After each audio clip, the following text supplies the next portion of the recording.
Okay, तो अब बनाते हैं हमारा फोर्थ चैप्टर। मैं यहाँ लिखता हूँ 4_, पांडास, PANDAS।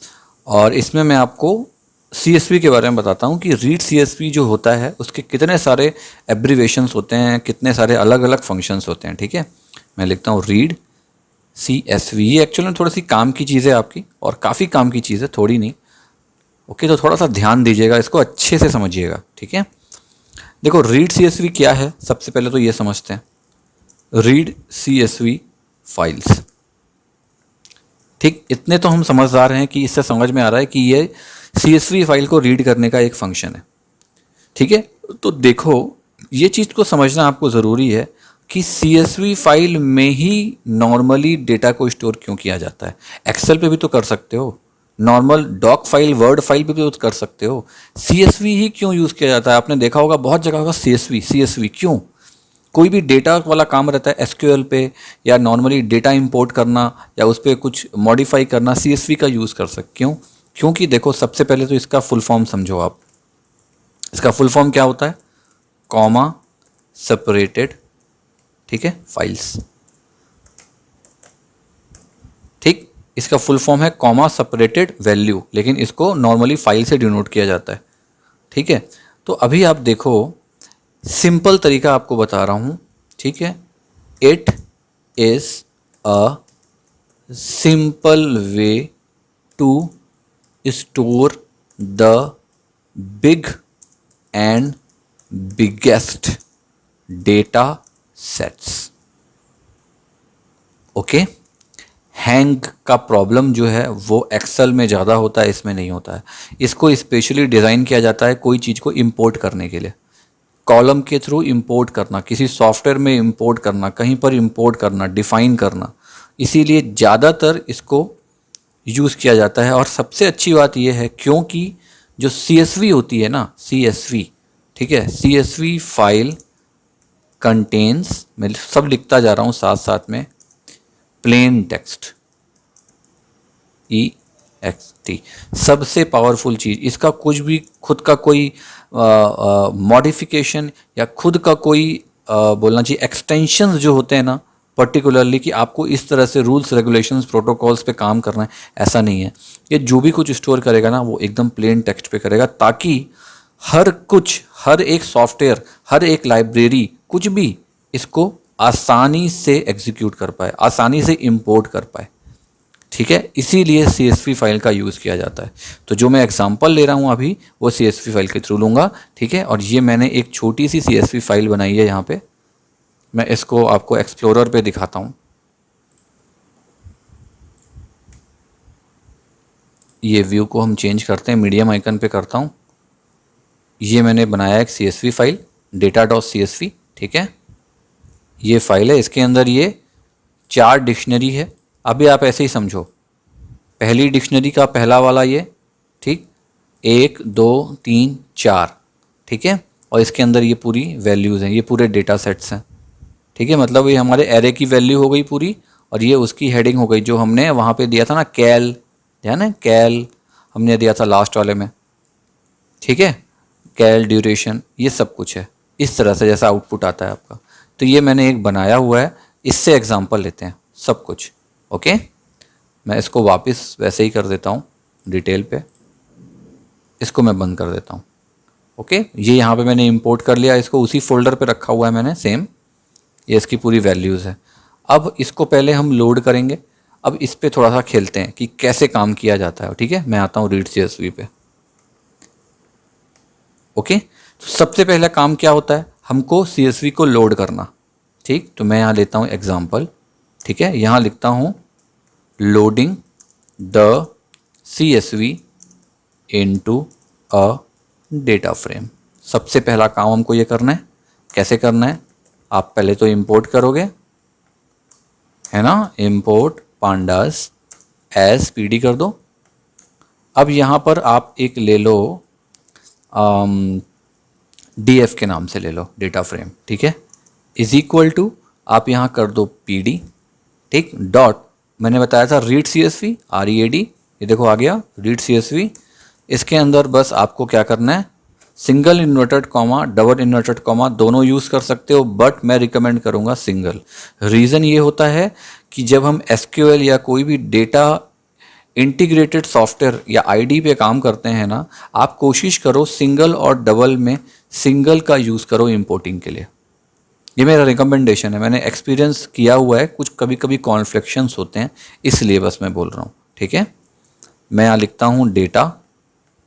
ठीक है, इसका नाम क्या है, देखो data dot C S V, तो मैं सिर्फ data dot C S V कर रहा हूँ।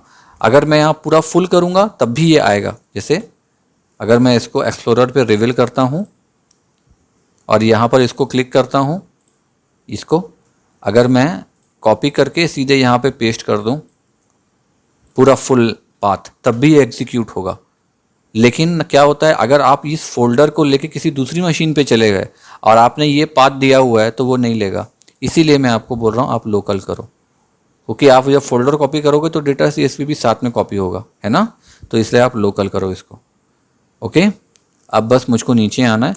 अब एक बार इसको देख लेते हैं प्रिंट करके। अब इसको ध्यान दीजिएगा आप प्रिंट का।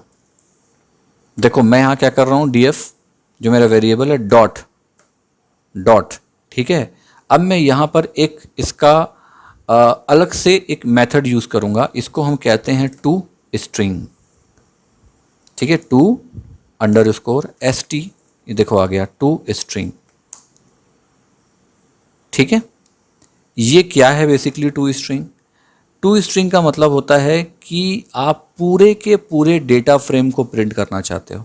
आप देखो ये फाइल जो है कितनी बड़ी है ना, बहुत बड़ी फाइल है।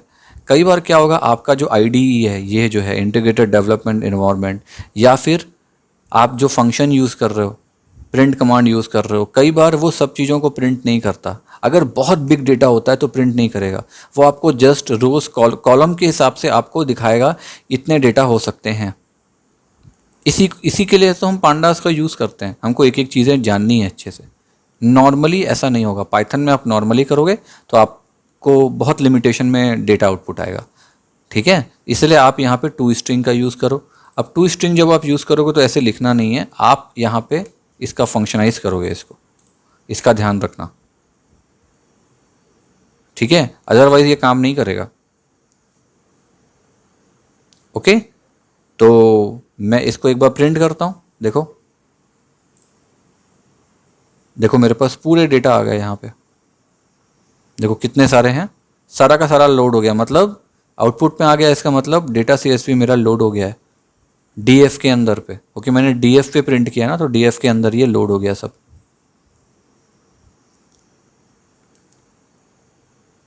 ठीक है, अब देखो क्या होता है, एक बार अंतर भी देख लेते हैं। अब अगर मैं मान लो ये तो पूरा का पूरा शो हो रहा है ना, कितने कॉल देखो, कितने नंबर है, 168 है, 168।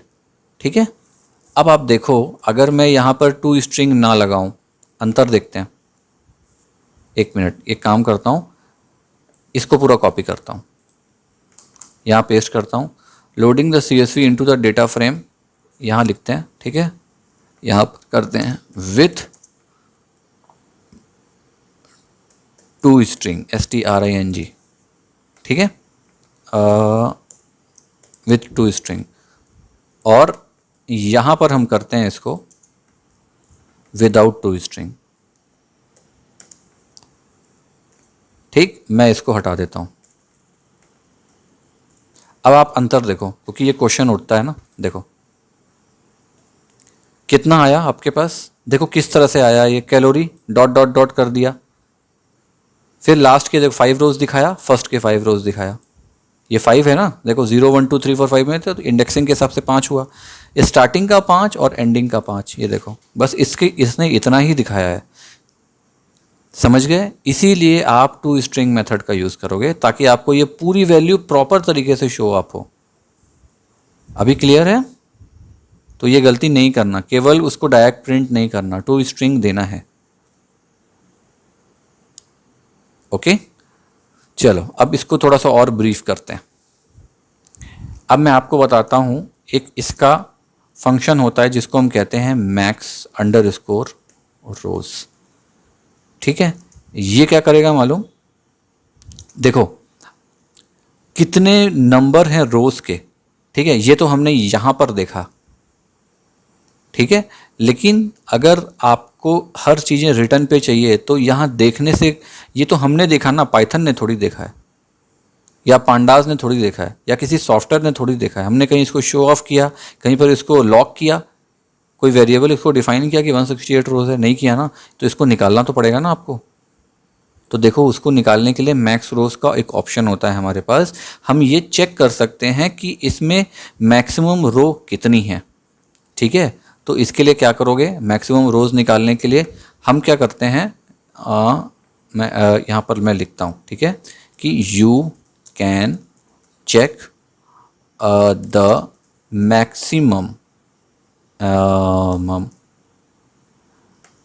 या फिर रुको, you can check your SYS systems maximum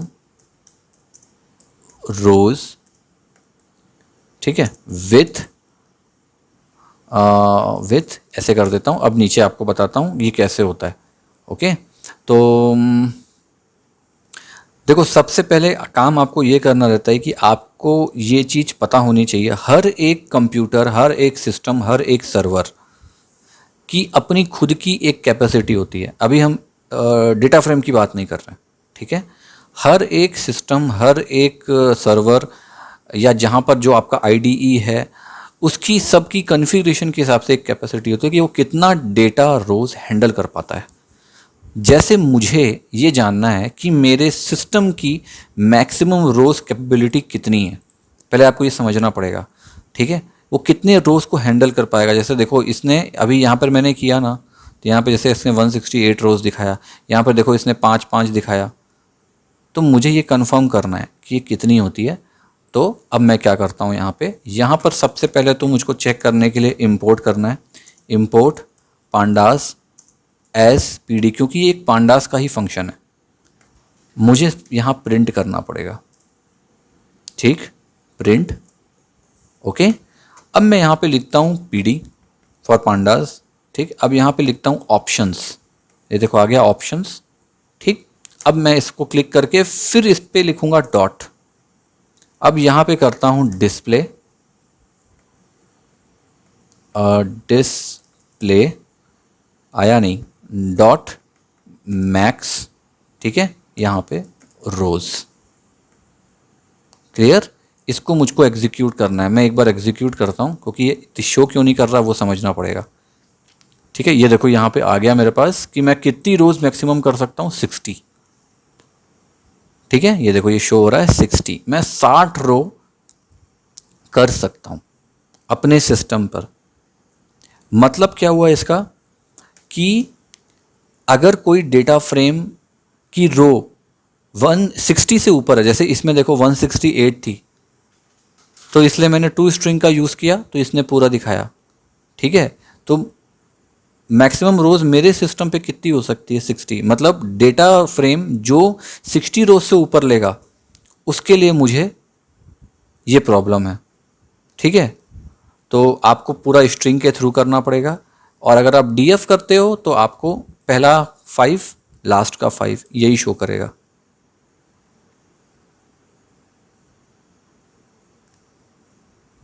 ठीक है। अब अगर अब आपको समझना ये है कि सबके सिस्टम में ये वाली चीज़ यूज़ नहीं होती है। मैं आप फिर से बता रहा हूँ, अगर आपने ये किया, आप ऐसे अपने सिस्टम पे करके देखो, अगर इसमें 60 से ऊपर की वैल्यू आ रही है, ठीक है, अगर इसमें 60 से ऊपर की वैल्यू आ रही है तब तो ठीक है। अगर इसमें 60 वैल्यू आ रही है या उसके नीचे की वैल्यू आ रही है, तब आप जब भी DF करोगे आपको ऐसा रिजल्ट ही आएगा। इसीलिए अगर आपका ये इससे नीचे है, 60 या 60 से नीचे है, ठीक है, तब आप DF का यूज़ ना करके आप यहाँ पे इसका यूज़ करोगे। जैसे कि मेरा 60 से नीचे हुआ, इसलिए मैंने यहाँ पे टू स्ट्रिंग का यूज़ किया। अगर ये 60 से ऊपर होता तो अगर मैं DF लिखता तो मेरे पास ये पूरा 168 जैसे यहाँ पे शो हुआ है वैसे ही शो हो जाता, ये शो नहीं होता, इस चीज़ का ध्यान रखना। अब ये चीज़ कैसे हटती है, जब आप सर्वर पे काम करते हो, काफ़ी हैवी कॉन्फ़िगरेशन मशीन पे काम करते हो जिसका डेटा हैंडलिंग कैपेसिटी बहुत ज़्यादा है। देखो मैं अभी i5 मशीन यूज़ कर रहा हूँ, प्लस 24 GB रैम है मेरे पास में, लेकिन फिर भी मेरी कैपेसिटी 60 है। डेटा हैंडलिंग, ओके, तो इस चीज़ का खास ख्याल रखना आप लोग। ओके, एक एग्जांपल लेते हैं इसी का। जैसे कि मैं ये बोलता हूँ कि मैं कैसे करूँ, मतलब मुझे अगर मेरी जैसे मशीन है, जैसे मशीन में 60 लिखा गया, लेकिन मैं डीएफ यूज़ करना चाहता हूँ, मैं ये यूज़ नहीं करना चाहता, एक एग्जांपल ले रहे हैं, तो मैं जो आपको बताने वाला हूँ ना अभी, ये अनऑफिशियल नहीं बोलना चाहिए, ये एक हैकिंग है, मतलब एक हैक टेक्निक है, एक तरह से बोलो कि पांडास की हैक टेक्निक है, ठीक है, जिसके थ्रू आप इस कैपेसिटी को बढ़ा सकते हो। कैसे बढ़ा सकते हो मालूम, ये जो ऑप्शन है ना, इसी ऑप्शन के थ्रू बढ़ा सकते हो। कैसे बताऊं, देखो दिखाता हूं मैं। यहाँ पर एक कमेंट लेता हूं सबसे पहले यहाँ पर, और यहाँ पे लिखता हूं कि yes we can increase the maximum number of rows to display the entire data frame. मेरा मन ही नहीं है यूज़ करने का वो टू स्ट्रिंग वाला, है ना, तो मैं क्या करूँगा, थोड़ा सा एक हैक का इस्तेमाल करूँगा। मुझे क्या करना है, मैं सिंपल ये सब को तो पहले उठा लेता हूँ, सीधे उठा लेता हूँ इसको। ओके, अब मैं क्या करूँगा मालूम, यहाँ पर PD options display dot max rows, यहाँ पर मैं इसको बोलता हूँ कि डिफ़ॉल्ट वैल्यू आपकी जो भी हो मुझको कोई मतलब नहीं है, आप इस वैल्यू को कर दो 9999। ठीक है, देखो मैं सेव करता हूँ इसको। मैंने क्या बोला इसको, तो मुझे प्रिंट नहीं करना है, रुको मैं इसको प्रिंट नहीं करता क्योंकि मैं इसको दे रहा हूँ ना, तो मैं प्रिंट नहीं करूँगा। ओके ठीक है, मैंने पांडास इंपोर्ट किया, उसके बाद मैंने इसको बोला कि जो भी आप मैक्सिमम रोज डिस्प्ले करते हो बाय डिफ़ॉल्ट 60 है क्योंकि मेरी कैपेसिटी के हिसाब से, लेकिन आप इसको 999 कर दो। ठीक है, हो सकता है इससे आपकी मशीन गर्म हो जाए, बहुत हैवी डेटा हो। अभी तो हमारे पास उतने हैवी डेटा है नहीं, हमारे पास तो 168 ही है ना, तो हमको टेंशन नहीं है। हो सकता है मशीन गर्म हो जाए, जीपीयू गर्म हो जाए, ठीक है, या फिर आपका रैम गर्म हो जाए। मैं डरा नहीं रहा हूँ, लेकिन जनरली होता है, इसलिए बड़े बड़े सर्वर्स का यूज़ किया जाता है डेटा हैंडल करने के लिए। मैंने एक मैक्सिमम कैपेसिटी कर दी 999, आप कितनी भी कर लो जितना आपका मशीन हैंडल कर पाए। ठीक है, और अब मैं इसको बोलता हूँ कि अब मैं रीड करके देखता हूँ डेटा CSV को, और मैं DF कमांड दूंगा, ये DF कमांड दूंगा। तो ऐसे नहीं आना चाहिए, इस तरीके से आना चाहिए। चलो करके देखते हैं इसको। ठीक है, अब मैं यहाँ पे लिखता हूँ DF। ठीक है, एक फिर इसको रीड करवाते हैं, PD dot read CSV। Okay, और इसके अंदर जो मेरा डेटा CSV है मैं इसको इंपोर्ट करता हूँ, डेटा डॉट CSV। हो गया, नीचे आ जाओ। अब मैं प्रिंट करता हूँ, और टू स्ट्रिंग नहीं, मैं अब DF की बात कर रहा हूँ क्योंकि मैंने अपनी कैपेसिटी बढ़ा दी है। आपको क्या लगता है मेरी मशीन गर्म हो जाके फट जाएगी? नहीं नहीं होगा, क्योंकि 168 है हमारे पास, बहुत ज़्यादा नहीं है, इतना तो मेरी मशीन आराम से हैंडल कर लेगी। हमने मैक्सिमम रो को 1999 कर दिया, 9999 कर दिया। ठीक है, तो मैं एग्जीक्यूट करके देखूं, चलो एग्जीक्यूट करते हैं। यस, ये देखो ले लिया। 60 था लेकिन हमने 9999 कर दिया, हमने बढ़ा दिया। ये देखो इस तरह से ये आ गया आउटपुट, 168 पूरा कवर हो गया। ठीक है, लेकिन आप सब कुछ कर सकते हो, कोई प्रॉब्लम नहीं, लेकिन मुझको आप बताओ क्या ये रीडेबल है? ये रीडेबल है क्या? इसको हम रीड कर पा रहे हैं प्रॉपर? नहीं कर पा रहे हैं, है ना। ये बीच वाला कॉलम छूट गया, लेकिन देखो इसमें देखो कितने प्यारे तरीके से रीड हो रहा है, साफ नहीं दिख रहा है हमको, साफ साफ पल्स, मैक्सिमम पल्स, कैरोली, सब कुछ सामने में है और हमको सामने दिख रहा है। देखो मैं इसको थोड़ा चौड़ा कर देता हूँ, देखो कितने प्यारे तरीके से आप पढ़ सकते हो इसको। ये देखो ड्यूरेशन, अलग अलग कॉलम प्रॉपरली डिफाइन हो रहा है, अच्छे से दिख रहा है। इसमें दिख रहा है क्या? नीचे आ जाओ, ये इसमें नहीं दिख रहा है, इसीलिए मैंने आपको रिकमेंड किया आप स्ट्रिंग का यूज़ करेंगे। ओके, हमेशा इसका ही यूज़ करिए, चाहे आपकी कैपेसिटी 60 हो चाहे कुछ हो, क्योंकि मैंने देखा है ये जो चीज़ें होती है ना, ये बहुत सारे कोडर्स जानते हैं, ठीक है। और आजकल शायद तक ये ट्यूटोरियल में भी आ गया है, मतलब मैंने देखा है आजकल पढ़ाना शुरू कर दिए, जैसे मैं आपको पढ़ा रहा हूँ वैसे ये शुरू किए हैं। लेकिन ये एक हैकिंग टेक्निक है, आप समझो, ज़बरदस्ती की, जिसमें आपको डेटा आपके प्रॉपर तरीके से नहीं मिलना, तो आप इसका ही यूज़ करो, मैं तो रिकमेंड करूँगा। इसलिए मैंने सबसे पहले आपको यही बताया, ठीक है। ये मैंने क्यों बताया? ये मैंने इसलिए बताया क्योंकि ये चीज़ आप बहुत जगह देखोगे तो फिर आप उस समय दिमाग आपका ये दौड़ेगा कि यार सर ने तो ये सिखाया था, ये कैसे आ गया, ठीक है। तो ये टेक्निक भी आपको दिखेगी, लेकिन इसको अवॉइड कर देना, स्किप कर देना, ठीक है। आप इसी का यूज़ करोगे, आपको प्रॉपर रिजल्ट चाहिए तो, ठीक है। इसीलिए मैंने इतना सारा कुछ था, देखो रीड सीएसवी में आपको समझाने के लिए, इसीलिए मैंने यहाँ पे ये वाले चैप्टर पे नहीं समझाया आपको, मैं अलग से चैप्टर बना के बता रहा हूँ, ठीक है। तो होप आपको ये प्रॉपर तरीके से समझ में आ गया होगा, ठीक है। तो ये था हमारा रीड सीएसवी। अब इसके बाद मैं आपको जो जेसन होता है उसको रीड करना सिखाता हूँ कि उसको कैसे रीड करते हैं पांडास के थ्रू। ओके, चलो ठीक है, ओके।